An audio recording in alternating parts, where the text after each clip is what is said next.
우리는 1월 첫째 주부터 시작해가지고요, 지난주까지 14주 동안 신약 성경에 등장하는 거의 대부분의 교회들을 다 살펴보았습니다.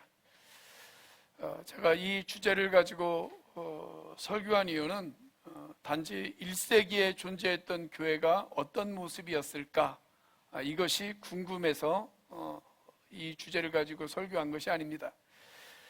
예수님이 기대하시고 원하시는 교회의 모습과 가장 가까운 교회가 1세기에 존재했던 초대교회라고 한다면, 우리는 어떻게 그런 교회를 회복할 수 있을 것인가? 우리가 어떻게 그런 교회를 만들어갈 수 있을 것인가? 여기에 대한 해답을 얻기 위해서였습니다. 그래서 오늘은 우리가 그동안 살펴본 14개의 교회를 종합해서 우리가 만들어야 하는 그 교회의 모습을 우리가 종합적으로 한번 살펴보기를 원합니다. 특별히 오늘은 종려주일입니다. 예수님이 십자가를 짊어지시기 위해서 예루살렘 성에 입성하시면서 마지막 일주일을 보내신 그런 날입니다. 그리고 오늘의 본문은 그 마지막 일주일 중에 돌아가시기 마지막 저녁에 있었던 그런 사건을 다룬 그런 내용이 본문입니다. 이제 내일이면 십자가 처형이 기다리고 있습니다. 인간으로 오신 예수님이기 때문에 그 십자가 처형이 많이 두렵기도 하고 또 많이 염려되어지기도 하고 걱정스럽기도 하고 그런 마음이 있으셨을 것입니다. 그래서 제자들과 함께 최후의 만찬을 나누시고 난 뒤에 예수님께서 겟세마네 동산으로 올라가십니다. 그리고 그 겟세마네 동산에서 밤새 기도를 드리십니다. 요한복음 17장이 예수님께서 겟세마네 동산에서 밤새 기도드렸던 그 기도의 내용이 요한복음 17장의 내용입니다. 자, 돌아가시기 전에 드린 마지막 기도라고 한다면, 여러분 그 기도가 얼마나 간절하고 얼마나 절실했겠습니까? 자, 그런데 놀랍게도 이 기도의 내용이 예수님 자신을 위한 기도이기보다는 바로 12 제자를 포함한 다가올 모든 시대의 모든 제자들을 위한 기도였습니다. 다시 말하면 이 기도는 저와 여러분들을 위한 기도였다라고 이야기할 수가 있습니다.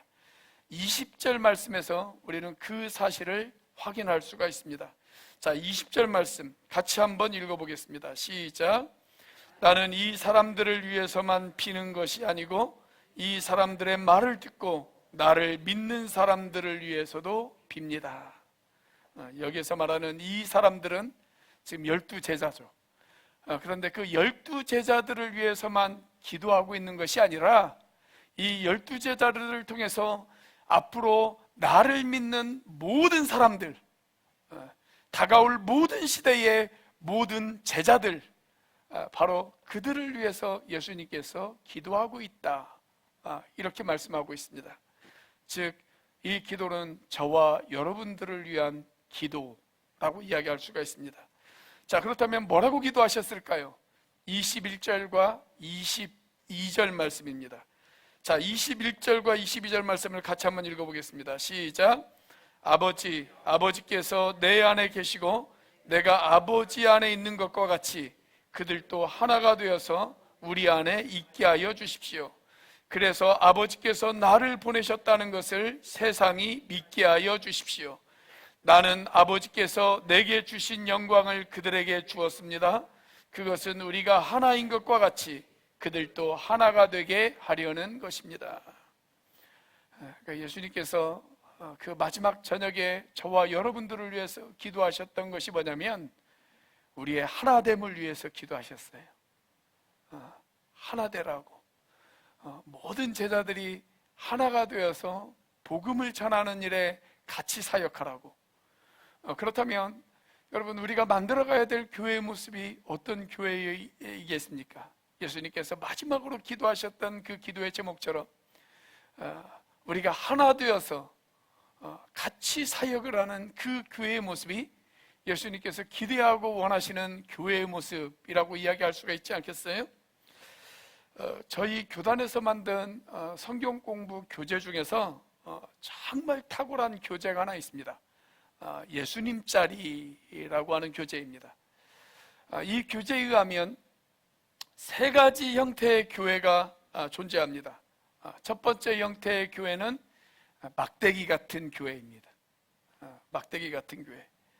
이런 막대기 같은 교회의 공동체는 공동체를 그다지 중요하게 생각하지 않습니다. 그냥 하나님과 나의 수직적인 관계, 그 수직적인 관계만 중요하게 생각합니다. 그래서 나와 지체들, 나와 이웃들, 그런 수평적인 관계는 그다지 중요하게 생각하지 않습니다. 이런 사람들이 아주 극단적으로 가면 어떻게 되어지냐면 무교회주의자가 되어집니다. 교회는 필요 없다. 나와 하나님과의 관계만 중요하지. 나만 구원받았으면 됐지. 이런 무교회주의자가 되어질 우려가 있습니다. 자, 두 번째 형태의 교회는 콩자루와 같은 교회입니다. 주일날 이렇게 모여서 함께 예배 드릴 때는 마치 콩이 자루에 들어있듯이 그렇게 모여 있습니다. 자, 그런데 콩자루를 확 쏟아버리면 어떻게 됩니까? 콩들이 각기 제 갈 길로 뿔뿔이 흩어지죠. 그래서 예배당 문을 나가는 순간 자신의 일상으로 돌아가 서로에 대한 관심이 없습니다.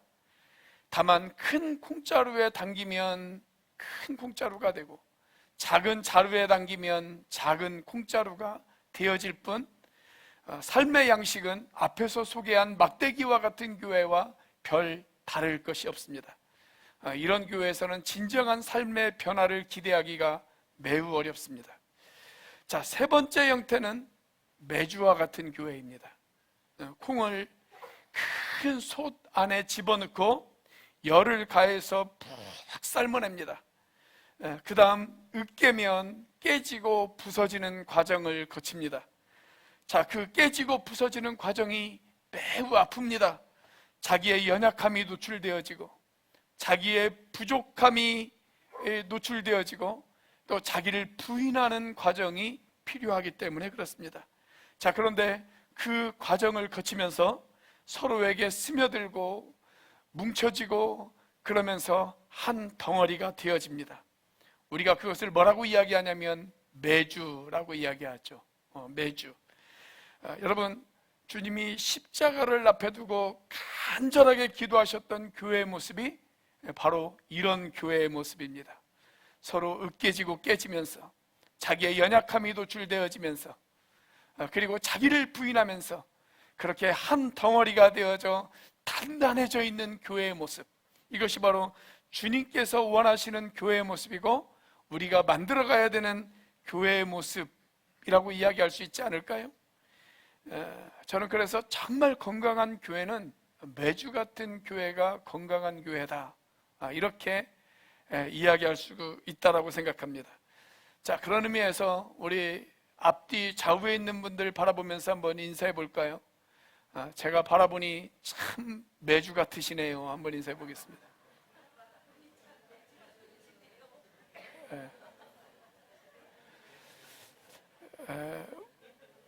우리 교회에서는 더 이상 매주 같다라고 하는 말이 욕이 아닙니다. 그렇죠? 우리 교회에서는 그 말이 칭찬이 되어야 합니다.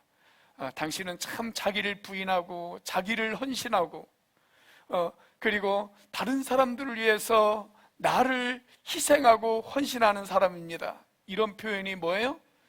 매주 같은 사람입니다. 이런 표현이에요. 그래서 우리 교회에서는 이 말이 칭찬이 되어지시기를 주님의 이름으로 축복합니다. 자, 우리가 지금까지 살펴본 14개의 교회들 가운데 어떤 교회는 막대기 같은 교회도 있었습니다. 그리고 어떤 교회는 콩자루 같은 교회도 있었고 어떤 교회는 매주 같은 교회도 있었습니다. 자, 그렇다면 하나님이 사용하시기 좋은 교회는 어떤 교회일까요? 당연히 매주 같은 교회가 하나님이 사용하시기 좋은 교회가 되어지겠죠. 이런 교회가 역사를 바꿔놓을 수 있고, 이런 교회가 사람들의 생각과 인격과 가치관을 바꿔놓을 수가 있습니다. 자, 그렇다면 우리는 어떻게 이런 공동체를 만들 수가 있을까요? 한 3가지 정도로 살펴보기를 원합니다. 첫 번째, 목장교회가 활발한 교회입니다. 성경에서 교회라고 하는 단어가 사용되어질 때마다 단 한 번도 그 단어가 건물을 의미하지 않았습니다. 초대교회가 시작되어지고 나서 한 300년 동안은 이 땅 위에 교회는 특별한 건물을 가지고 있지 않았습니다. 건물이 있을 수가 없죠. 왜냐하면 핍박의 시대였잖아요. 네. 자, 그래서 그들은 건물도 없이 우리가 지금까지 살펴보았던 것처럼 다 어디에서 모였어요? 성도들의 집에서 모였어요. 성도들의 집에서 모였습니다. 성도들의 집에서 우리의 목장교회 같은 그런 소그룹으로 그들이 모였습니다. 그 안에서 서로 사랑하고, 서로 위로해주고, 서로 기도해주고, 서로 격려해주고, 서로 세워주면서 그렇게 매주 같은 교회의 모습을 가졌습니다. 자, 그러면서 로마 사회 깊은 곳까지 그들이 뿌리를 내립니다. 영향력을 행사하기 시작합니다. 자, 그러다가 교회를 아무리 핍박을 해도 그리스도인들의 숫자가 계속 늘어나는 거예요. 그래서 그리스도인들이 더 이상 늘어나는 것을 억제할 수 없다. 그들을 핍박해도 그들이 늘어나는 것을 억제할 수 없다라고 판단했던 로마의 데오도시우스 황제가 드디어 이럴 바에야 기독교를 국가의 공식적인 종교로 인정을 하자 라고 해서 기독교를 국교로 인정을 합니다. 나라의 공식적인 종교로 인정을 해요. 자, 그 순간부터 기독교인들은 숨어서 모일 필요가 있습니까? 없습니까? 숨어서 모일 필요가 없죠. 그때부터 어떻게 했을까요? 작은 소그룹 모임들을 버려버리고 크고 화려한 건물 안에서 매주 일주일에 한두 번 모여서 예배드리는 것으로 그들의 모임을 대신해 버렸습니다. 큰 콩자루 같은 교회로 그렇게 변해버렸다는 거예요. 사실 이때부터 교회의 생명력은 아주 급속도로 약해지기 시작을 했습니다. 1966년에 중국이 그 유명한 문화혁명을 강행했습니다. 그 영향으로 많은 선교사와 목회자들을 중국 땅에서 추방해버렸습니다.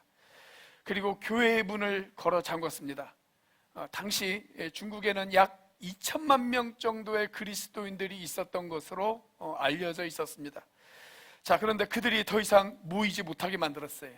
그리고 나서 중국 공산당 당국자들이 뭐라고 이야기를 했냐면, 이제 중국에서 더 이상 교회는 끝났다 라고 이야기했습니다. 중국에서 더 이상 교회는 끝났다, 그렇게 이야기를 했어요. 자, 문화혁명이 끝나고 중국에 다시 개혁과 개방의 바람이 불어 닥치기 시작을 했습니다. 그래서 선교사님들이 비밀리에 중국 땅에 다시 들어가기 시작을 했어요. 선교사님들이 다시 들어가면서 어떤 마음으로 들어갔냐면, 처음부터 다시 시작하자. 중국 땅에 이제 교회는 끝났다 라고 생각하고 우리가 처음부터 다시 시작하자, 이런 마음을 가지고 그들이 중국 땅에 들어갔다고 그래요. 그런데 놀랍게도 그리스도인들이 없을 줄 알았던 그 땅에 무려 5천만 명의 그리스도인들이 있었습니다. 그러니까 문화혁명 이전보다도 그리스도인들이 2배 반 이상 늘어난 거예요. 오히려 그리스도인들이 더 늘어났어요. 어떻게 이런 일들이 가능할 수 있었을까? 교회 성장학자들이 연구하기 시작했습니다. 결론은 하나였습니다. 그들이 중국 공산당의 눈을 피해서 서로의 집에서 소그룹으로 모이기 시작했다는 것입니다. 우리는 그것을 가리켜서 뭐라고 이야기하냐면 지하교회다라고 그렇게 이야기를 합니다. 이것이 오늘날 가정교회가 목장 모임을 강조하는 이유입니다. 저는 이런 목장 모임의 가장 큰 모범을 보이신 분, 그분이 우리 예수님이다 않을까라고 생각을 합니다. 예수님이 제자로 친히 부른 사람 몇 명이에요? 12명이죠. 12명. 근데 사실 예수님 정도의 능력이라고 한다면 12명뿐만이 아니라 수만 명을 제자로 삼았어도 그들을 다 가르칠 수 있는 능력이 있으셨을 것입니다. 자, 그런데 왜 예수님은 굳이 12명만 친히 제자로 부르셨을까요? 아니, 더 많은 사람들을 제자로 부르셨다면 더 많은 사역들을 감당할 수 있지 않았을까요?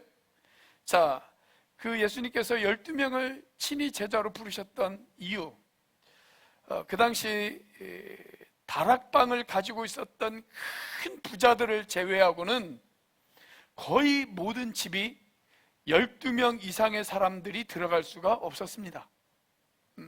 자, 그래서 12명이 넘어가 버리면 같이 식사하고, 그 다음에 같이 아픔도 나누고 같이 기쁨도 나누고 보고 배우는 방식의 교육이 불가능했던 거예요. 자, 오늘날 세상의 전문가들도 그와 비슷한 이야기를 합니다. 어떤 모임이든지 효율적인 의사소통을 하려면 그리고 서로를 충분히 돌아보고 서로를 이해하고 그리고 서로에게 관심을 가지면서 의사소통을 하기 위해서 가장 적당한 숫자가 몇 명이냐면 12명 이하다 라고 상담 전문가들이 그렇게 이야기를 합니다. 여러분, 교회 안에 이런 소그룹 모임이 활발하게 움직이는 교회, 우리의 목장 모임이 활발하게 움직이는 교회, 그리고 이 목장 안에서 서로의 가족을 느끼고 서로의 아픔을 돌아보고 서로의 삶을 나누고 그리고 서로 같이 서로의 문제를 위해서 기도해주며 서로를 세워주고 성령의 만지심을 같이 경험할 수 있는 교회, 여러분, 그 교회가 바로 우리가 만들어야 하는 그런 건강한 교회의 모습이다 라고 저는 생각합니다. 우리가 그런 교회를 만들어갈 수 있게 되어지시기를 주님의 이름으로 축복합니다. 자, 우리가 만들어야 하는 건강한 교회, 어떤 교회일까요? 두 번째로 사도행전적인 선교를 이루는 교회입니다. 자, 우리가 사도행전을 쭉 읽다 보면 초대교회는 두 가지의 선교에 대한 큰 특징을 가지고 있었던 것을 알 수가 있습니다. 첫 번째는 뭐냐면 그들은 내 교회가 아니라 하나님의 교회라고 하는 의식을 가졌습니다. 내 교회가 아니라 하나님의 교회다. 하나님의 교회다. 이런 의식을 가졌어요. 오늘날 교회가 많다 보니까 참 별의별 일들이 많이 생깁니다. 제가 신학교 4학년 때 일이니까 지금으로부터 한 25년도 더 된 그런 이야기입니다.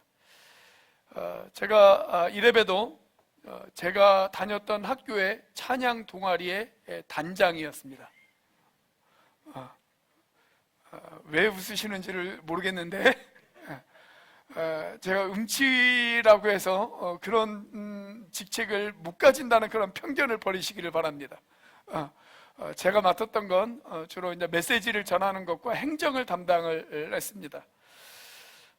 그때 제가 그 동아리 학생들을 이끌고 경기도 시흥의 모 교회에서 한 6개월 정도 매주 목요일마다 중고등부 학생들을 대상으로 찬양 집회를 했어요.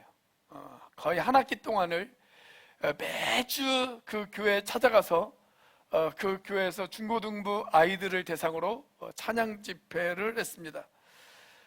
그러자 이제 그 교회 중고등부 아이들이 자기들 스스로 홍보용 포스터를 만들었어요. 그리고 경기도 시흥에 있는 여러 교회들마다 그 포스터를 돌리기 시작을 했습니다. 우리 교회에서 중고등부 찬양 집회를 하는데 당신의 교회 중고등부 아이들도 보내주셔서 같이 은혜 받고 찬양하고 그랬으면 좋겠습니다. 아마 그런 의미로 포스터를 돌렸을 것입니다. 자, 그런데 한 교회에서 중고등부 아이들이 가가지고 포스터를 갖다 드렸는데 그 교회 목사님이 그 학생들이 보는 앞에서 그 포스터를 쫙쫙 찢어버리시더래요. 쫙쫙 찢어버리면서 아니 너희 교회에서 하는 행사에 왜 우리 교회 아이들을 보내야 되느냐고 그렇게 이야기를 하더랍니다. 그 아이들이 얼마나 상처를 받았겠어요. 그죠? 우리는 지나치게 내 교회와 너희 교회를 따집니다. 우리는 지나치게 우리 교단과 다른 교단을 따집니다. 그런데 사도행전에 등장하는 초대교회 교인들은 그런 구분이 없었어요. 내 교회, 너희 교회를 구분하지 않았어요. 그냥 모든 교회는 하나님의 나라를 위한 하나님의 교회다, 이런 생각을 가지고 그들이 같이 사역했고 같이 힘을 모았습니다. 여러분, 우리 교회도 그런 교회가 되어지시기를 주의 이름으로 축복합니다.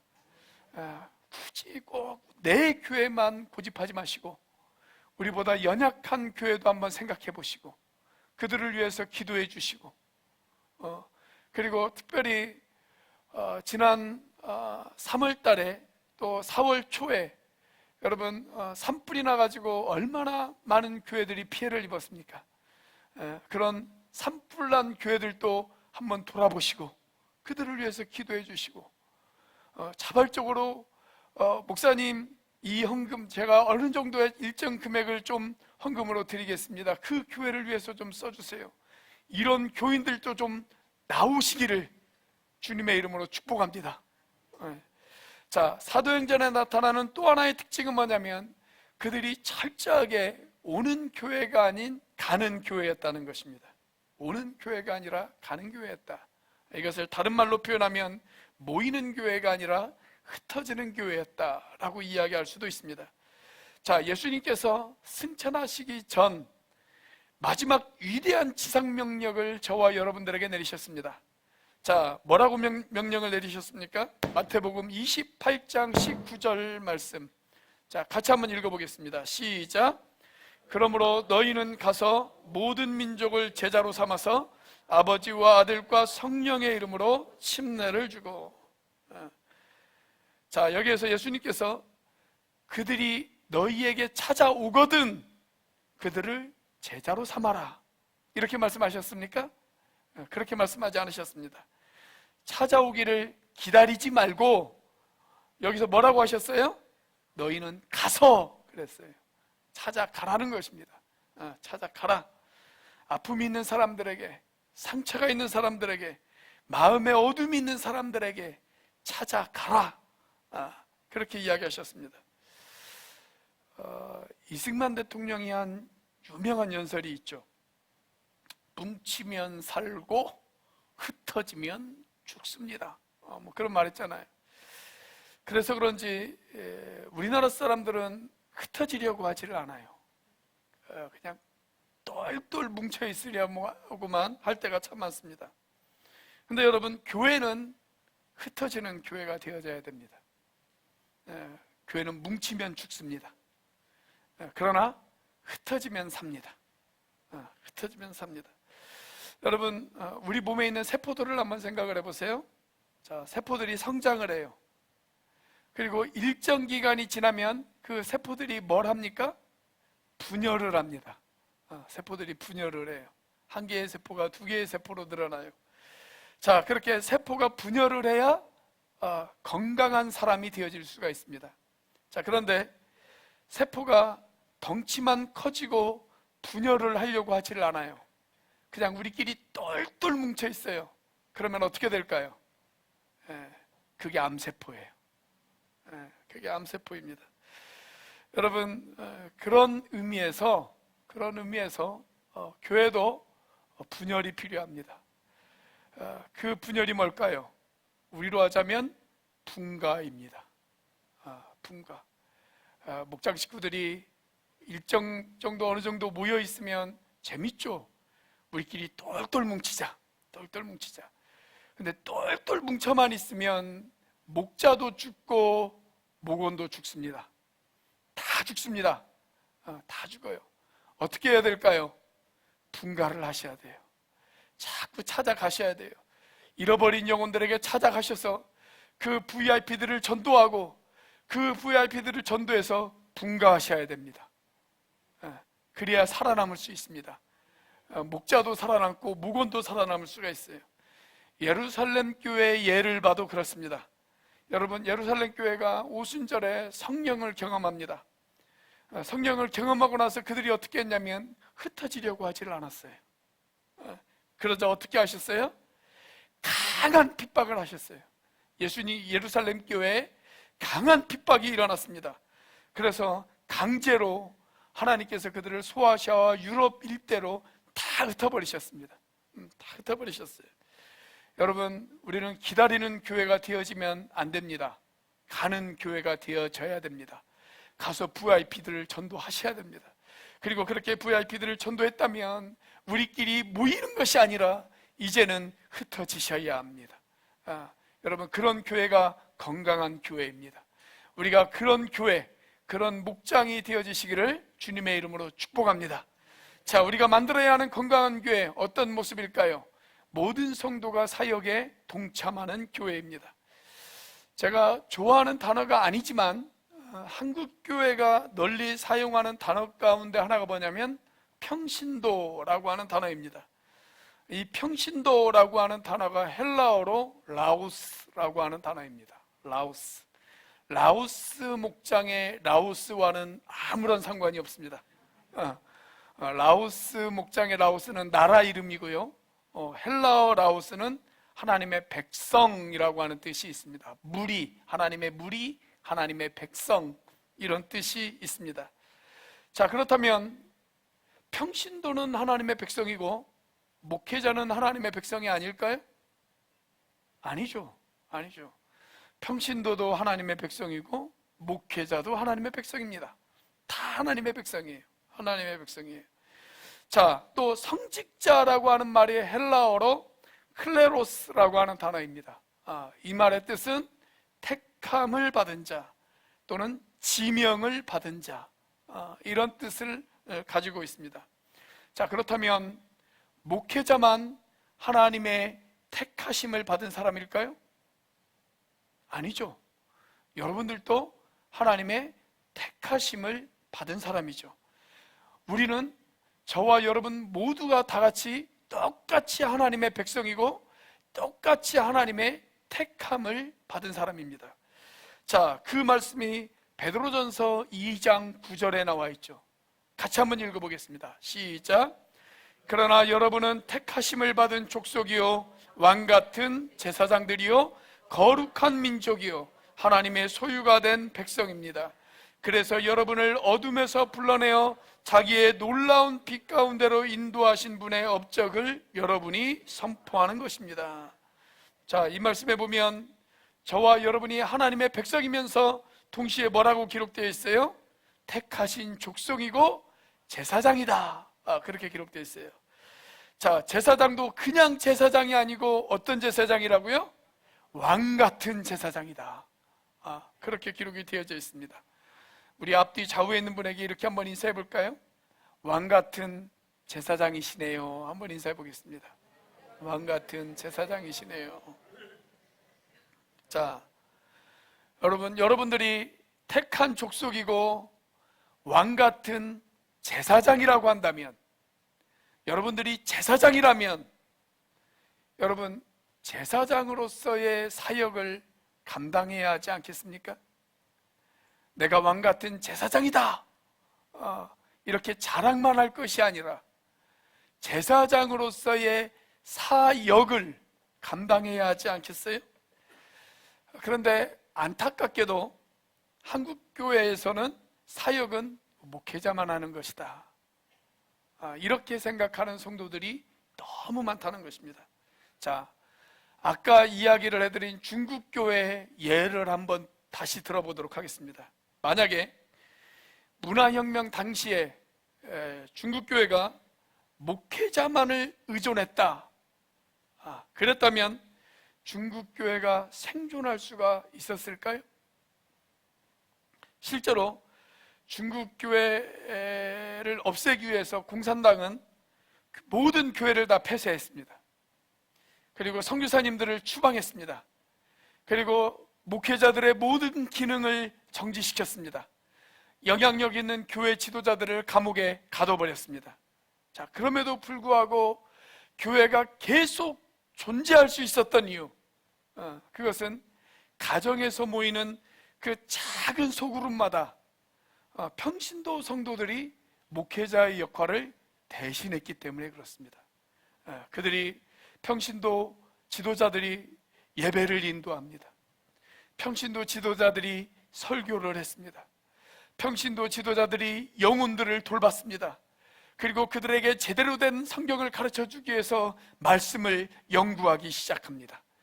여러분, 그런 평신도 지도자들의 헌신과 수고가 있었기 때문에 문화혁명 이전보다 훨씬 더 많은 그리스도인들이 존재할 수가 있었던 것입니다.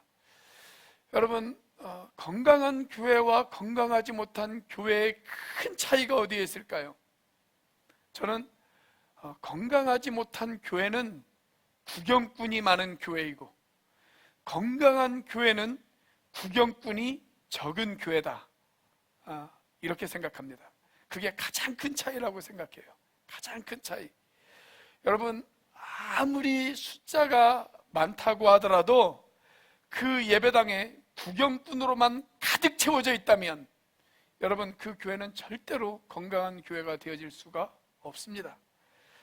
하나님의 사역에 대한 불타는 열정도 없고, 주님의 일에 자기 자신을 드리는 헌신도 없고, 한 영혼에 대한 안타까운 마음도 없고, 그냥 주일날 왔다 갔다 하는 구경꾼들만 많은 교회, 여러분, 그 교회는 수만 명이 모여도 결코 건강한 교회가 되어질 수가 없습니다.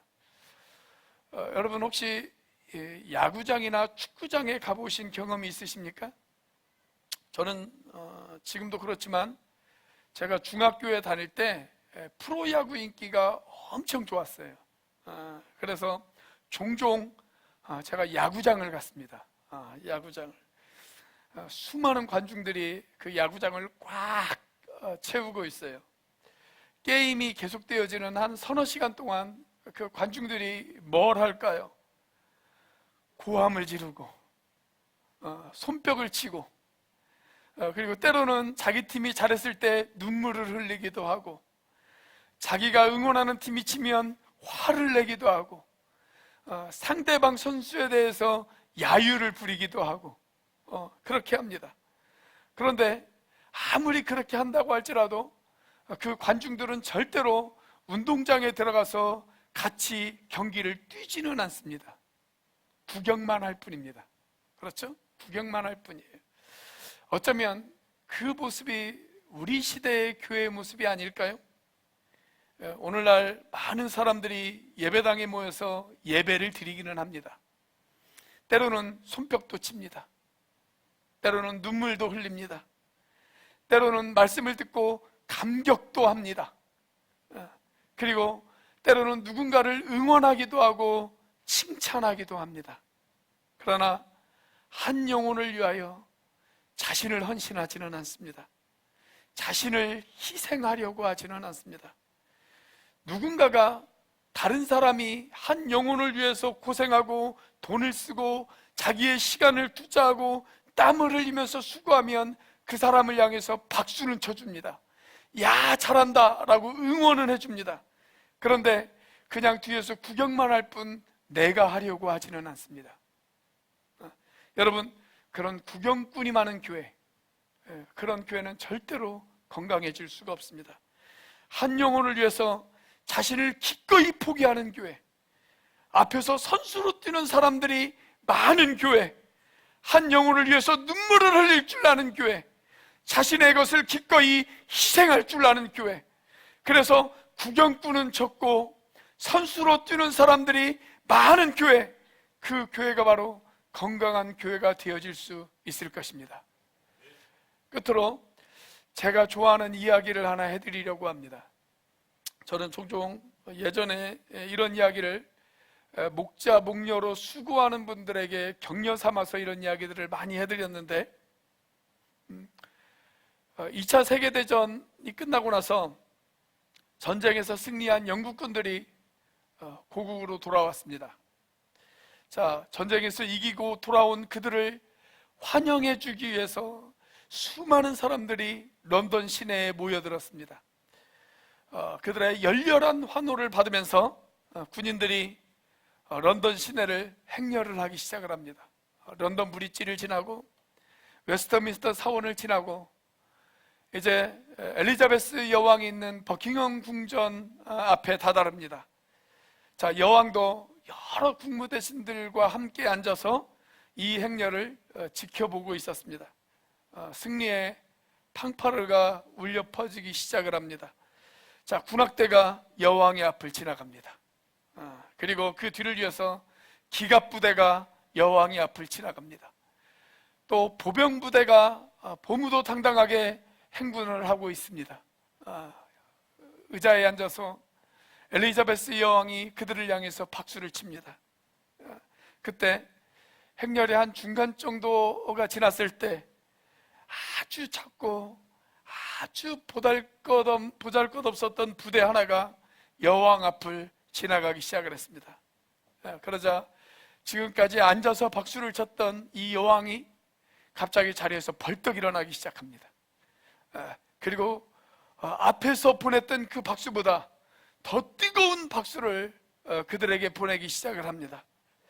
여왕이 자리에서 일어나자 같이 앉아 있었던 국무 대신들도 다 같이 자리에 일어나서 그 부대를 향해서 박수를 쳐주었습니다. 이 작고 초라한 부대, 그 부대는 전쟁에서 다리를 잃고 팔을 잃고 눈을 잃어버렸던, 전쟁에서 자신의 몸을 희생했던 상위 부대였습니다. 조국을 위해서 싸우면서 자신의 신체를 잃어버렸던 그 사람들이 바로 그 행렬의 주인공이었던 것입니다. 여러분, 우리는 이런 동일한 모습을 어디에서 볼 수 있을까요? 우리는 언젠가 다 천국에 갈 것입니다. 그날 주님께서 천국 보좌에 앉아 계시고 승리한 하나님의 백성들은 그 앞을 자랑스럽게 행렬할 것입니다. 그리고 주님께서 그들을 향해 칭찬해 주실 것입니다. 그때 주님께서 자리에서 벌떡 일어나 열렬히 박수를 치며 환영을 받을 만한 사람, 그 사람은 누구일까요? 바로 한 영혼 때문에 가슴 아파해봤던 사람, 한 영혼 때문에 눈물을 흘릴 줄 알았던 사람, 한 영혼을 살리기 위해서 자신의 것을 자신의 것으로 여기지 아니하고 그것을 포기할 줄 알았던 사람, 한 영혼을 위해서 기꺼이 헌신할 줄 알았던 사람, 한 영혼을 살리기 위해서 내가 가지고 있는 물질을 투자하고 내가 가진 시간을 투자하고 내 땀방울을 투자하면서 헌신하고 수고해본 경험이 있었던 사람, 영혼 때문에 가슴 아파해봤던 사람, 영혼 때문에 눈물을 흘려볼 줄 알았던 사람, 바로 그 사람을 향해서 주님이 뜨거운 박수를 쳐주지 않겠습니까? 오늘 저와 여러분이 바로 그날 그 박수를 받을 수 있는 주인공이 되시기를 주님의 이름으로 축복합니다. 기도하시겠습니다.